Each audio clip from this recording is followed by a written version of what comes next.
हिंदू धर्म में पूर्णिमा तिथि का विशेष महत्व होता है और पौष महीने की पूर्णिमा तिथि सबसे पवित्र मानी जाती है। इस दौरान किए गए व्रत और पूजा से हर मनोकामना पूर्ण होती है। साथ ही ये भी मान्यता है कि गंगा जैसी पवित्र नदी में स्नान करने से सारे पाप मिट जाते हैं और असंख्य पुण्य की प्राप्ति होती है। कई लोग इसी दिन से कल्पवास की शुरुआत भी करते हैं, क्योंकि इसी दिन से माघ स्नान भी प्रारंभ हो जाता है और भगवान विष्णु के साथ साथ सूर्य देव की भी पूजा करते हैं। हालांकि हर बार की तरह इस बार भी पौष पूर्णिमा की तिथि को लेकर बहुत ही ज्यादा कंफ्यूजन बना हुआ है, क्योंकि कुछ लोगों का कहना है कि पौष पूर्णिमा की तिथि इस बार 2 जनवरी को पड़ रही है, तो कुछ का कहना है कि ये तिथि इस बार 3 जनवरी को पड़ने वाली है। और आपको ये भी बता दें कि पौष पूर्णिमा तिथि पर इस बार बहुत ही शुभ योग भी बन रहे हैं, इस वजह से ये व्रत और भी खास हो जाता है।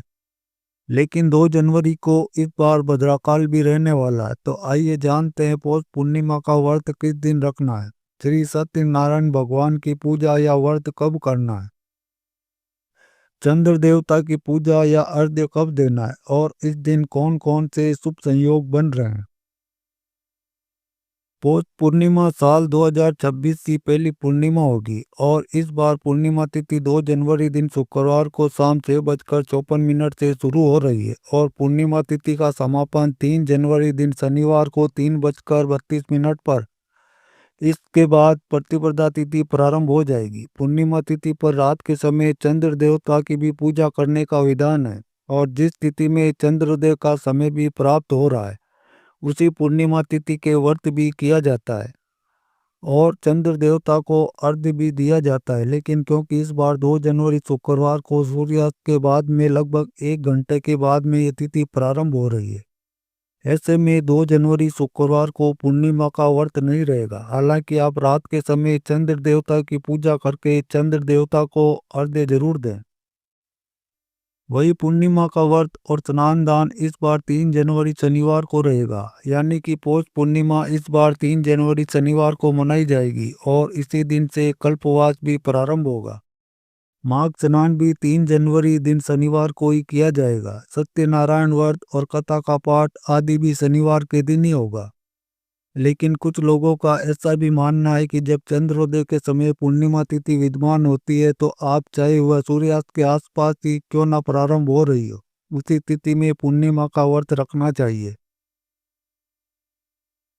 ऐसे में आपकी श्रद्धा है, आप चाहें तो पूर्णिमा का व्रत 2 जनवरी शुक्रवार को भी रखकर रात के समय चंद्र देवता की पूजा कर सकते हैं। और अगर बात करें सही तिथि की, तो 3 जनवरी शनिवार का दिन ही व्रत और स्नान दान के लिए सर्वोत्तम रहेगा, क्योंकि 2 जनवरी शुक्रवार को सूर्योदय होगा सुबह 7:12 पर, चंद्रोदय होगा शाम 4:40 पर और इसी दिन भद्राकाल शाम 6:53 से प्रारंभ हो जाएगा। यानी कि जिस समय से पूर्णिमा तिथि प्रारंभ होगी उसी समय से भद्राकाल भी लगेगा, जिसका समापन अगले दिन सुबह 5:11 पर होगा। हालांकि इस बार भद्रा का वास स्वर्ग लोक में रहेगा, जिस कारण से पृथ्वी लोक पर अशुभ नहीं मानी जाएगी और 3 जनवरी दिन शनिवार को सूर्योदय होगा सुबह 7:12 पर, सूर्यास्त शाम 5:49 पर और दिन ब्रह्म मुहूर्त जो कि सुबह स्नान के लिए उत्तम होता है 5:36 से 6:24 तक रहेगा। राहु काल सुबह 9 बजे से 10:30 बजे तक रहेगा। इस दिन आद्रा और पूर्णवसु नक्षत्र का शुभ संयोग भी बन रहा है। आद्रा नक्षत्र शाम 5:27 तक रहेगा, बाद में पूर्णवसु नक्षत्र प्रारंभ हो जाएगा। सुबह 9:05 तक ब्रह्म योग रहेगा, बाद में इंद्र योग प्रारंभ होगा। अभिजीत मुहूर्त जो कि श्री सत्यनारायण भगवान की कथा के लिए या पूजा के लिए शुभ माना जाता है, दोपहर 12:10 से 12:52 तक रहेगा और अमृतकाल सुबह 8:32 से 9:57 तक रहेगा। 3 जनवरी शनिवार को चंद्रोदय होगा शाम 5:49 पर, तो इस समय आप चंद्र देवता को अर्घ्य देकर उसके बाद कभी भी अपना व्रत खोल सकते हैं। आइए जानते हैं कि पूर्णिमा के दिन क्या करना चाहिए और क्या नहीं। नंबर 1, सूर्योदय के बाद सोना। पौष पूर्णिमा के दिन सूर्योदय से पहले उठना अत्यंत ही शुभ माना गया है। देर तक सोने से सूर्यदेव और माँ लक्ष्मी की कृपा से वंचित रहना पड़ सकता है।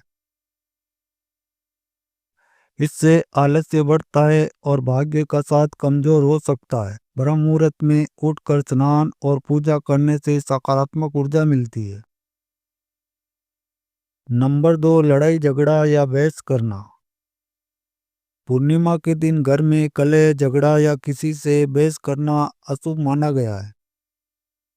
इससे घर की सकारात्मक ऊर्जा नष्ट होती है और माँ लक्ष्मी रुष्ट हो सकती है। क्रोध और कठोर वाणी से आर्थिक तंगी और रिश्तों में तनाव बढ़ता है। इस दिन साथ रहना ही श्रेष्ठ माना गया है। नंबर 3, तामसिक भोजन का सेवन। पौष पूर्णिमा पर केवल सात्विक भोजन करना चाहिए। मांस, मदिरा, लहसुन और प्याज जैसे तामसिक पदार्थों का सेवन माँ लक्ष्मी को अप्रसन्न करता है। इससे धन हानि, कैरियर में रुकावट और स्वास्थ्य समस्याएं बढ़ सकती है। फल, दूध, चावल और सात्विक आहार ही ग्रहण करें। नंबर 4, कर्ज का लेन देन। पूर्णिमा के दिन कर्ज लेना या देना अशुभ माना गया है। इससे धन का प्रवाह रुक जाता है और आर्थिक स्थिरता आती है। इस दिन दान पुण्य करना शुभ होता है, लेकिन लेन देन से बचना चाहिए और जरूरी हो तो इसे अगले दिन के लिए टाल दें। पौष पूर्णिमा पर संयम, शुद्धता और श्रद्धा से किए गए कर्म माँ लक्ष्मी की कृपा दिलाते हैं और पूरे साल सुख समृद्धि बनाए रखते हैं। नंबर 5, रोग निवारण के लिए अमृत कीर का उपाय। यदि घर में कोई व्यक्ति लंबे समय से बीमार है या स्वास्थ्य में सुधार नहीं हो पा रहा, तो पौष पूर्णिमा की रात एक विशेष उपाय किया जा सकता है। इस दिन चावल से बनी खीर तैयार करें और उसे चांदी या कांच के बर्तन में रखकर ऐसी जगह रख दें जहां चंद्रमा की रोशनी सीधी उस पर पड़े। आधी रात के बाद पूरे परिवार के साथ इसे प्रसाद के रूप में ग्रहण करें। मान्यता है कि ये उपाय स्वास्थ्य लाभ और दीर्घायु प्रदान करता है। नंबर 6, धन वृद्धि के लिए कोड़ी और हल्दी का उपाय।